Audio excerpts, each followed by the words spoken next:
In order for an iceberg to reach the North Atlantic, the currents typically take it from Baffin Bay through the Davis Strait and Labrador Sea. This is a long trip, and most icebergs never make it. Most icebergs melt well before entering the Atlantic Ocean. One estimate is that of the 15,000 to 30,000 icebergs produced annually by the glaciers of Greenland, only 1%, 150 to 300, are able to reach the Atlantic Ocean. When an iceberg does not happen to reach the Atlantic, its long and traveled life quickly comes to an end, melting rapidly in the warm waters.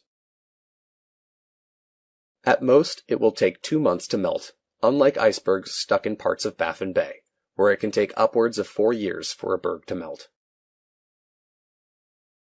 The mean number of icebergs passing south of 48 North, approximately 470 icebergs with a standard deviation of 492 icebergs. Therefore, yearly totals are highly variable and are subject to highly variable climatic factors.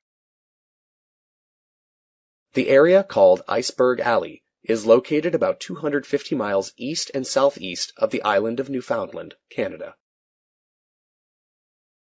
Iceberg Alley is usually considered to be the portion of the Labrador Current which flows southward from Flemish Pass along the eastern edge of the Grand Banks of Newfoundland to the tail of the Grand Banks. This area extends approximately from 48 to 43 degrees north latitude at 48 degrees west longitude. Icebergs and sea ice flowing south from Iceberg Alley created the Titanic disaster of 1912. This is the area of the ocean which is patrolled and monitored most carefully. In the Antarctic, a freshly calved iceberg usually begins by moving westward in the Antarctic coastal current, with the coastline on its left. Since its trajectory is also turned to the left by the Coriolis force, owing to the Earth's rotation, it may run aground and remain stationary for years before moving on.